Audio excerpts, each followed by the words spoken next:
ಏನೇ ಗೊಂದಲ ಇದ್ರೂ ನಾಲ್ಕು ಗೋಡೆ ಮಧ್ಯೆ ಬಗೆಹರಿಸಿಕೊಳ್ಳಿ.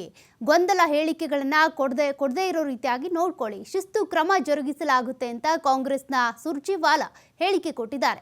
ಕಾಂಗ್ರೆಸ್ ಶಾಸಕಾಂಗ ಪಕ್ಷದ ಸಭೆಯಲ್ಲಿ ಈ ರೀತಿಯಾಗಿ ಎಚ್ಚರಿಕೆ ಕೊಟ್ಟಿದ್ದಾರೆ, ಖಡಕ್ ವಾರ್ನ್ ಮಾಡಿದ್ದಾರೆ. ಅನೇಕರು ಸಿಎಂ ಬದಲಾವಣೆ ಬಗ್ಗೆ ಅವರದ್ದೇ ಆದಂತ ಹೇಳಿಕೆಗಳನ್ನ, ಅವರದ್ದೇ ಆದಂತ ಅಭಿಪ್ರಾಯಗಳನ್ನು ಏನ್ ವ್ಯಕ್ತಪಡಿಸ್ತಾ ಇದ್ರು, ಅದಕ್ಕೆ ಸಂಬಂಧಪಟ್ಟಂತೆ ನಿನ್ನೆ ಪಕ್ಷದ ಶಾಸಕಾಂಗ ಸಭೆ ನಡೆಯಿತು. ಆ ಸಭೆಯಲ್ಲಿ ಪಕ್ಷದ ರಾಜ್ಯ ಉಸ್ತುವಾರಿಯಾಗಿರುವಂತಹ ರಣದೀಪ್ ಸಿಂಗ್ ಸುರ್ಜೇವಾಲಾ ಅವರು ಸಾಕಷ್ಟು ಚರ್ಚೆ ಮಾಡಿದ್ರು. ಜೊತೆಗೆ ಶಾಸಕರ ಅಭಿಪ್ರಾಯ ಪಡ್ಕೊಂಡ್ರು. ಮತ್ತೆ ಯಾರ್ಯಾರಿಗೆ ಏನೇನು ಅಸಮಾಧಾನ ಇದೆ ಅಂತ ಕೂಡ ತಿಳ್ಕೊಂಡ್ರು. ಏನೇ ಇದ್ರೂ ಕೂಡ ಶಾಸಕಾಂಗ ಸಭೆ ಹಾಗೂ ಪಕ್ಷದ ಸಭೆಯಲ್ಲಿ ನೀವು ಮಾತನಾಡಿ, ನಾಲ್ಕು ಗೋಡೆಗಳ ಮಧ್ಯೆ ಇರಬೇಕು. ನಮ್ದೇನೇ ಸಮಸ್ಯೆ ಇದ್ರು, ಏನೇ ಅಸಮಾಧಾನ ಇದ್ರೂ ಆ ಸಭೆಯಲ್ಲಿ ಹೊರಗೆ ಹಾಕಿ, ಜನರ ಎದುರುಗಡೆ ಈ ರೀತಿ ಹೇಳಿಕೆಗಳನ್ನ ಕೊಡಬೇಡಿ. ಅಂದ್ರೆ ವಿಪಕ್ಷದ ಬಾಯಿಗೆ ಆಹಾರ ಆಗಬೇಡಿ. ಎಲ್ಲಾ ಶಾಸಕರಿಗೆ ಸೂಚನೆ ಕೊಟ್ಟಿದ್ದಾರೆ ಉಸ್ತುವಾರಿ ಸುರ್ಜೇವಾಲಾ ಮಾತಿಗೆ ಧ್ವನಿಗೂಡಿಸಿದ್ದಾರೆ ಸಿಎಂ ಸಿದ್ದರಾಮಯ್ಯ. ಈಗಾಗಲೇ ಸಿಎಂ ಬದಲಾವಣೆ ವಿಚಾರಕ್ಕೆ ಸಂಬಂಧಪಟ್ಟಂತೆ ಒಬ್ಬೊಬ್ರು ಕೂಡ ಒಂದೊಂದು ಹೇಳಿಕೆ ಕೊಡ್ತಿದ್ದಾರೆ. ಅಹಿಂದ ನಾಯಕ ವರ್ಸಸ್ ಒಕ್ಕಲಿಗ ನಾಯಕ ಫೈಟ್ ನಡೀತಾ ಇದೆ. ಅಂದ್ರೆ ಒಕ್ಕಲಿಗ ನಾಯಕ ಆಗಿರುವಂತ ಡಿ.ಕೆ. ಶಿವಕುಮಾರ್ ಅವರನ್ನ ಮುಂದಿನ ಮುಖ್ಯಮಂತ್ರಿ ಮಾಡಬೇಕು ಅಂತ ಅವರ ಬೆಂಬಲಿಗರು ಹೇಳ್ತಾ ಇದ್ದಾರೆ. ಅನೇಕ ಘೋಷಣೆಗಳನ್ನ ಕೂಡ ಕೂಗಿದ್ರು. ಮೊನ್ನೆ ಅವ್ರು ಪೂಜೆ ಮಾಡಿಸ್ಕೊಂಡು ಬಂದ್ರಲ್ಲ, ಆ ಸಂದರ್ಭದಲ್ಲೂ ಕೂಡ ಸಿಎಂ ಆಗಿ ಅಧಿಕಾರಕ್ಕೆ ಏರ್ಬೇಕು ಅನ್ನುವಂಥ ಕಾರಣಕ್ಕೆ ಸಾಕಷ್ಟು ಪ್ರಯತ್ನ ಪಡ್ತಾ ಇದ್ದಾರೆ ಡಿ.ಕೆ. ಶಿವಕುಮಾರ್ ಅವರು ಅನ್ನುವಂಥ ಒಂದಷ್ಟು ಚರ್ಚೆಗಳು ಶುರುವಾದವು.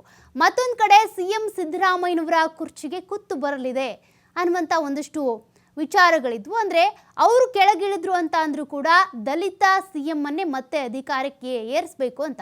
ಮತ್ತೊಂದು ಕಡೆ ಕೆಪಿಸಿಸಿ ಅಧ್ಯಕ್ಷ ಸ್ಥಾನದ ಬದಲಾವಣೆ ಆಗುತ್ತೆ. ಆ ಸ್ಥಾನಕ್ಕೆ ಡಿ.ಕೆ. ಶಿವಕುಮಾರ್ ಅವರ ಬದಲು ಡಿ.ಕೆ. ಸುರೇಶ್ ಅಥವಾ ಅಹಿಂದ ನಾಯಕ ಅನ್ನಿಸ್ಕೊಂಡಿರುವಂಥ ಸತೀಶ್ ಜಾರಕಿಹೊಳಿ ಅವರನ್ನ ಕರ್ಕೊಂಡು ಬಂದು ಕೂರಿಸ್ಬೇಕು ಅನ್ನುವಂಥ ಸಾಕಷ್ಟು ಚರ್ಚೆಗಳಾಗ್ತಾ ಇದ್ದಾವೆ. ಎಲ್ಲ ಚರ್ಚೆಗಳು ಕೂಡ ಜನರಿಗೂ ಒಂದು ರೀತಿಯಾಗಿ ಗೊಂದಲವನ್ನು ಉಂಟು ಮಾಡ್ತವೆ. ಮತ್ತೊಂದು ಕಡೆ ಪಕ್ಷದಲ್ಲಿ ಒಂದು ರೀತಿ ಸಾಮರಸ್ಯ ಇಲ್ವಾ ಅಥವಾ ಸಮನ್ವಯ ಇಲ್ವಾ, ಒಬ್ಬರಿನ ಕಂಡ್ರೆ ಒಬ್ರಿಗೆ ಆಗೋದಿಲ್ವಾ, ಸಿಎಂ ಮತ್ತು ಡಿ.ಸಿ.ಎಂ ನಡುವೆ ಒಳ್ಳೆಯ ಬಾಂಧವ್ಯ ಇಲ್ವಾ, ಅವರಿಬ್ರು ಕೂಡ ಏನಾದರೂ ಅಧಿಕಾರಕ್ಕೋಸ್ಕರ ಒಂದಷ್ಟು ಪಟ್ಟನ್ನು ಹಿಡ್ಕೊಂಡು ತಮ್ಮ ಬೆಂಬಲಿಗರ ಜೊತೆ ಸಭೆ, ಒಂದಷ್ಟು ಡಿನ್ನರ್ ಮೀಟಿಂಗ್ ನಡೆಸೋದ್ರ ಮೂಲಕ ಏನಾದರೂ ಈ ಸಿಎಂ ವಿಚಾರಕ್ಕೆ ಸಂಬಂಧಪಟ್ಟಂತೆ ಇವರೇ ಅಸಮಾಧಾನದಲ್ಲಿದ್ದಾರೆ. ಹೀಗಾಗಿ ಸಾಕಷ್ಟು ವಿಚಾರಗಳು ಸದ್ದು ಮಾಡ್ತಾ ಇತ್ತು.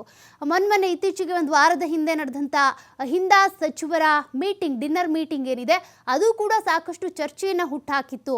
ಡಿ.ಕೆ. ಶಿವಕುಮಾರ್ ಅವರು ವಿದೇಶ ಪ್ರಯಾಣದಲ್ಲಿರುವಂಥ ಸಂದರ್ಭದಲ್ಲಿ, ವಿದೇಶಿ ಪ್ರವಾಸಕ್ಕೆ ಹೋದಂಥ ಸಂದರ್ಭದಲ್ಲಿ ಯಾಕೆ ಸಿಎಂ ಸಿದ್ದರಾಮಯ್ಯನವರ ನೇತೃತ್ವ ಸತೀಶ್ ಜಾರಕಿಹೊಳಿ ಅವರ ಮನೆಯಲ್ಲಿ ಮೀಟಿಂಗ್ ಮಾಡಿದ್ರು, ಅಲ್ಲೇನಾದ್ರೂ ಕೆಪಿಸಿಸಿ ಅಧ್ಯಕ್ಷರ ಬದಲಾವಣೆ, ಸಿಎಂ ಬದಲಾವಣೆ ಇರ್ಬೋದು ಅಥವಾ ಸಚಿವ ಸಂಪುಟ ಪುನಾರಚನೆ ಬಗ್ಗೆ ಏನಾದರೂ ಚರ್ಚೆ ಆಯ್ತಾ, ಹೀಗೆಲ್ಲ ಸಾಕಷ್ಟು ಕುತೂಹಲ ಕೆರಳಿಸಿದ್ವು.